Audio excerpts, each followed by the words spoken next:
우리가 성경을 보게 되면 마가복음 13장 4절에 이런 말씀이 있어요.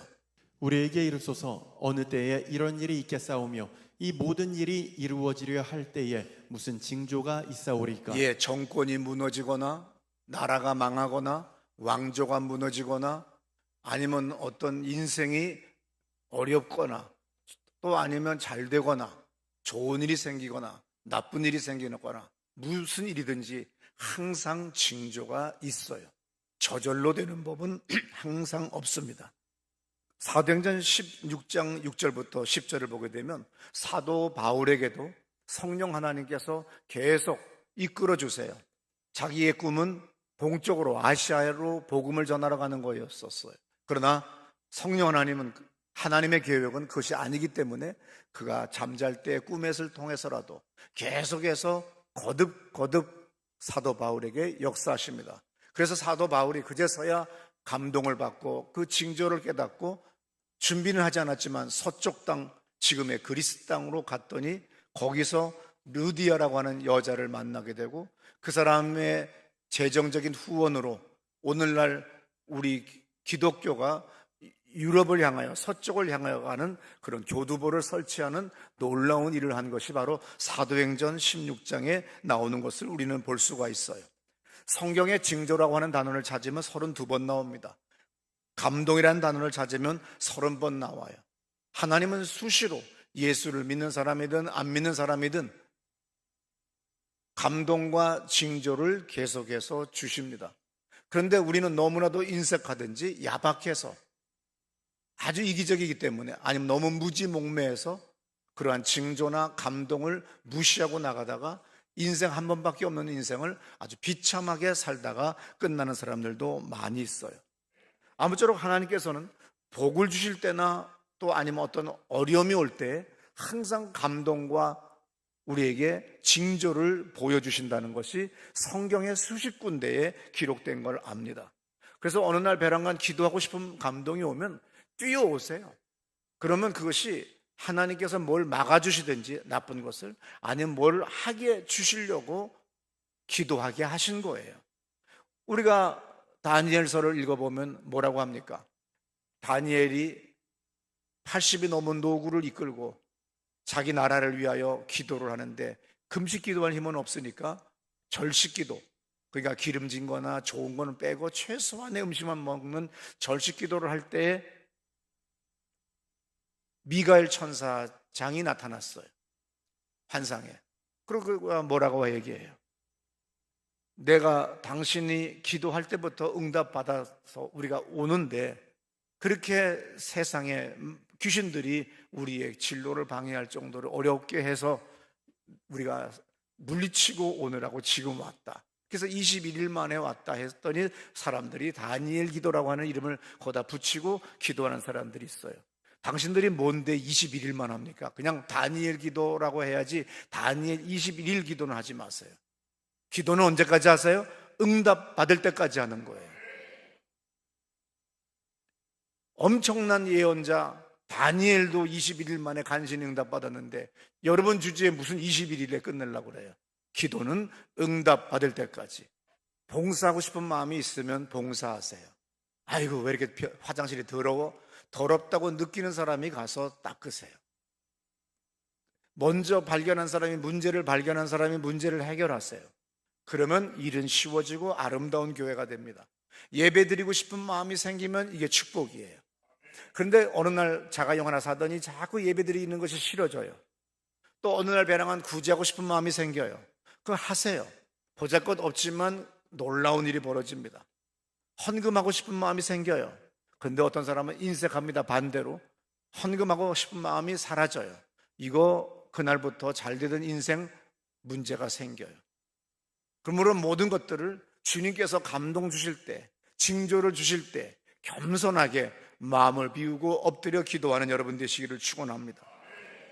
그러므로 여러분들 예배의 감동, 기도의 감동, 구제의 감동, 헌금의 감동, 아니면 내가 어머니에게 뭘 좀 더 해드리고 싶다, 뭘 어떻게 하고 싶다, 친정 아버지에게, 친정 어머니에게, 이 하나하나 사소로운 거지만 이것들에 대해서 여러분이 민감해져야 돼요. 아주 민감한 영혼의 소유자가 돼야 됩니다. 근데 이것이 반대로 가게 되면은 인생은 여러분들이 아주 어렵다고 하는 거지요. 오늘 설교 제목이 뭐지요? 다 같이 크게 읽습니다. 기도 감동이에요. 예수님도 이 땅에 계실 때 아침이나 밤이나 새벽이나 아니면 밤을 맞도록 기도했다고 하는 내용이 많이 나옵니다. 예수님이 인류를 구원하러 온 걸로만 끝난 건 아니에요. 히브리서 9장 12절에 보면 단번에 성소에 들어가셔서 우리의 모든 죄악을 다 짊어지셨어요. 속하셨어요. 14절에서도 그렇게 써 있지요. 들어보세요. 하물며 영원하신 성령으로 말미암아 흠없는 자기를 하나님께 드린 그리스도의 피가 어찌 더히 양심을 죽은 행실에서 깨끗하게 하고 살아계신 하나님을 섬기게 하지 못하겠느냐. 왜 예수님이 십자가에 못 박혀 피 흘려 돌아가셔야 되느냐면 히브리서 9장 22절의 말씀 때문입니다. 율법을 따라 거의 모든 물건이 피로써 정결하게 되나니 피 흘림이 없은즉 사함이 없느니라. 그래서 주님께서 이 땅에 모든 죄를 사하기 위하여 자신을 대속물로 드리러 이 땅에 오셨어요. 그리고 마태복음 20장 28절에서 많은 사람의 대속물로 주려 함이니라. 그래서 이걸로 끝나는 것이 아니라 이 땅에 계시면서 우리에게 신앙의 모범을 많이 보여주셨는데 가장 중요한 모범 중에 하나가 기도하시는 겁니다. 당신께서는 능력이 많으시기 때문에, 하나님이시기 때문에 기도 안 하셔도 놀라운 역사가 일어나시는 거지만, 그래도 항상 그분은 하나님 아버지께, 천지를 창조한 창조주 하나님께 간구를 하셨어요. 특별히 기도의 모범을 보여주셨는데 누가복음 6장 12절에 보면 밤이 맞도록 기도하셨다 그랬어요. 이때 예수께서 기도하시러 산으로 가사 밤이 맞도록 하나님께 기도하시고 그랬어요. 성경을 우리가 공부할 때, 신학대학 다니면서 공부할 때는 항상 능동태 현재 동사라 이렇게 해석을 꼭 해요. 히브리어든 헬라어든 영어든 이것이 1인칭이다, 2인칭이다, 3인칭이다. 그리고 이건 지금 수동태로 돼 있다, 능동태로 돼 있다. 그래야지 해석이 가장 정확하기 때문에 그렇게 해석하는 공부를 신학대학에서 공부를 합니다. 밤이 맞도록 기도하시고 그랬어요. Spend the night 그랬어요. 능동태 현재 동사입니다. 그러니까 밤을 아주 그냥 새버렸다는 뜻이라는 거죠. 그러고 난 다음에 누가복음 6장 13절에서 날이 밝음에 그랬어요. 밝았더니 뭘 했어요? 제자들이 많이 따라다녔죠. 수천 수만의 제자들이 예수님을 나의 구세주다, 나의 선생이시다 그러면서 많은 사람이 따라다녔지만 예수님은 다 거절하고 밤이 맞도록 기도를 해서 12명을 선정을 해요. 자기 좋다고 따라온다고 다 하면 안 돼요. 남자를 만나든 여자를 만나든 직원을 채용하든 동업자를 만나든 여러분 기도하셔야 돼요. 잘난 척하고 자기 경험으로 나가지 마세요. 다시 한 번 더 기도를 해야 돼요. 나중에 뭐라고 합니까? 동업자 때문에 망했다. 저 직원이 배신해서 내가 망했다. 저 누구 때문에 망했다. 당신의 무능이고 당신의 무지야. 기도를 해야 돼요. 철저히 기도를 해야 됩니다. 그래서 목장에서, 교구에서, 아니면 여러분들의 직장이든 어떤 일이든 간에 기도해 보세요. 어디서 하나 이상한 거 하나 딱 만나면요, 이 회사 문 닫기 전까지 해결이 안 돼요. 별 이상한 거 끝없이 고발하고 끝없이 투서를 해서 엄청난 거를 해요. 하나 약점 잡고 가진 거, 그 큰 돈도 안 내요. 그리고 약점만 잡고 큰 돈 낼 듯이 하면서 아무것도 안 하고 가진 것 다 이용하는 인간들이 있어요. 그럴 때 돈에 굴복하지 말고 하나님을 택하고 선을 택해야 돼요. 말씀에 기록된 말씀을 의지하고 나가면 하나님이 초자연적인 능력으로 여러분들을 저 깊은 웅덩이에서 건져주시는 걸 믿으시기 바랍니다. 예수님은 금식 기도의 모범을 보여주셨는데 마태복음 4장 2절에 이런 말씀이 있죠. 40일을 밤낮으로 금식하신 후에 줄이신지라. 마가복음 1장 12절에도 이런 말씀이 있습니다. 성령이 곧 예수를 광야로 몰아내신지라. 예수님은 이 땅에서 사역하실 때도 그는 끊임없이 낮이나 밤이나 새벽이나 시간이 되거나 하면 언제든지 기도하는데, 특별히 아까 제자를 선정하실 때 수천의 제자가 왔지만 아부자란 사람, 헌금 많이 한 사람, 뭐한 사람 이런 거 안 했어요. 정말 심사숙고한 다음에 다시금 하나님께 다시금 그 이름을 불러 올려드리며 마지막 결정한 것이 12명의 완벽한 제자들이라는 거죠.